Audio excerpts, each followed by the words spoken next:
வணக்கம். இன்னைக்கு சூப்பரான ஒரு 3 மலையாள ஃபீல் குட் மூவிஸ பத்தி தான் பார்க்க போறோம். 3 படமுமே ஒரு தரமான படம். இதில ஒரு சில படம் தமிழ் டப்பிங்லயும் இருக்கு.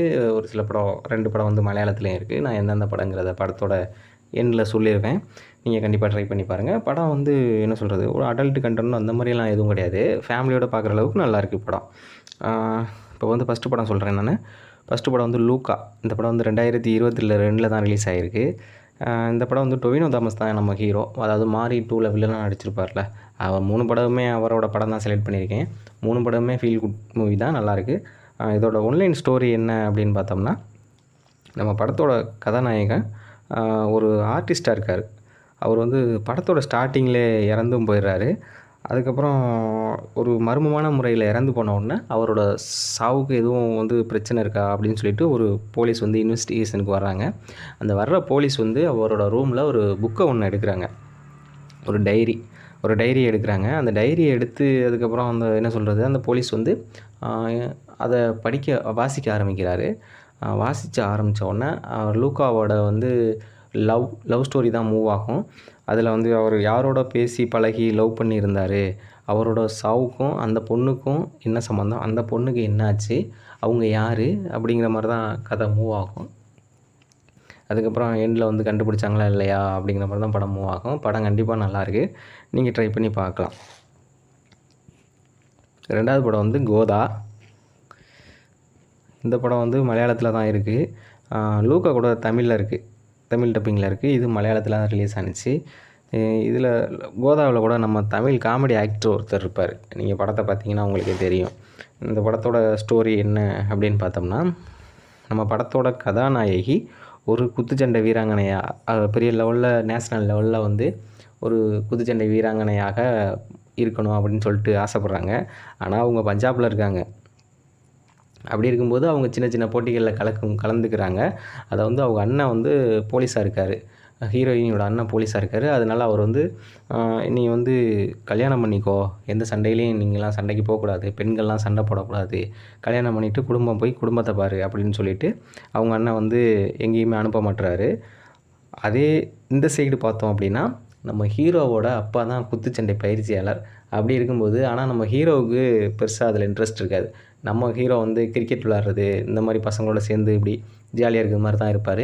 டக்குன்னு ஹீரோவோட அப்பா என்ன பண்ணுவார் அப்படின்னா, நீ இங்கே இருந்தால் சரி வர மாட்ட, நீ பஞ்சாபுக்கு போ, அங்கே போய் படி அப்படின்னு சொல்லிட்டு இங்கே காலேஜில் சேர்த்துறாங்க.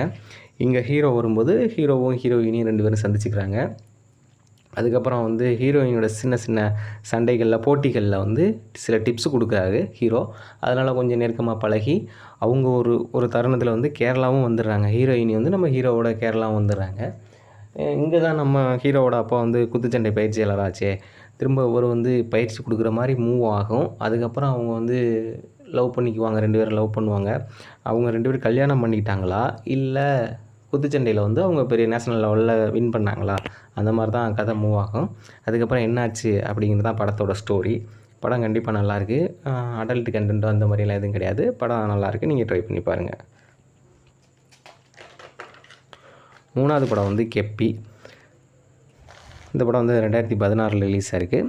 இதுவும் மலையாளத்தில் ரிலீஸ் ஆன படம் தான். இந்த படத்தில் வந்து நம்ம ஹீரோ வந்து, அதாவது கெப்பி அப்படிங்கிற ஒரு பையன்தான். அவன் வந்து ஒரு சின்ன பையன். அவனை வந்து எல்லோரும் கெப்பின்னு கூப்பிட்றதுனால அந்த படத்தோட நேம் தான், அவனும் ஒரே ஆள் தான். அந்த சின்ன பையனுக்கு வந்து ஒரு அம்மா இருப்பாங்க. அவங்க அம்மா வந்து எழுந்து நடக்க முடியாது. ஒரு என்ன சொல்கிறது, கால் டேமேஜ் ஆகி வீட்டிலே தான் இருப்பாங்க. இவன் ஒரு ஆள் தான் ஒரு டீ கடையில் வேலை பார்த்து அவன் குடும்பத்தை வந்து ரன் பண்ணிக்கிட்டு இருப்பான். அவங்க அப்பா வந்து கடலுக்கு மீன் பிடிக்க போகும்போது அவர் அங்கேயே இறந்து போயிடுறாப்புல. அதுக்கப்புறம் எல்லா குடும்பமே இவன் தான் பார்க்குறான். இந்த டீ கடையில் வேலை பார்க்குறது, மீன் குஞ்சுகள் வளர்க்குறது, அதை கொண்டு போய் விற்கிறது. இப்படி இருக்கும்போது அவனுக்கு ஒரு ஆசை என்ன அப்படின்னா, அவனுக்கு வந்து அவங்க அம்மா வந்து நல்ல ஒரு வீல் சேரில் வந்து அவங்கள உட்கார வச்சு பார்க்கணும் அப்படிங்கிற மாதிரி தான் அவனுக்கு ஒரு ஆசை இருக்கும். அந்த வீல் சேர் வந்து பெங்களூர் டேஸ் படம் இருக்குல்ல, அந்த படம் பார்ப்பான். அந்த படத்தில் வந்து ஆட்டோமேட்டிக்காக ஒரு வீல் சேர் வந்து இருக்கும். அந்த வீல் சேர் தான் வேணும் அப்படின்னு சொல்லிட்டு அது 1,00,000 மேலே வரும் அப்படிங்கிறதுனால கொஞ்சம் கஷ்டப்பட்டு அதுக்காக பணம் சேர்த்துக்கிட்டு இருப்பான்.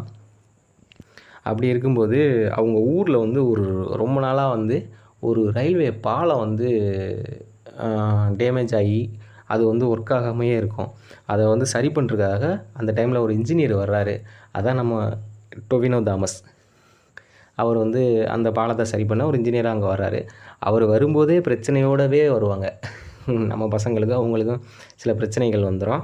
அதுக்கப்புறம் அந்த பிரச்சனைகளை சரி பண்ணாங்களா, இல்லை அவங்க அம்மாளுக்கு அவன் வந்து ஒரு வீல் சேர் வாங்கி கொடுத்தானா இல்லையா, அப்படிங்கிற மாதிரி தான் கதை மூவ் ஆகும். கண்டிப்பாக படம் வந்து நல்லாயிருக்கு. இந்த படமும் வந்து ஃபேமிலியோடு உட்காந்து பார்க்கலாம். 3 படமுமே நல்லாயிருக்கு. கண்டிப்பாக ட்ரை பண்ணி பாருங்கள். Okay, thank you.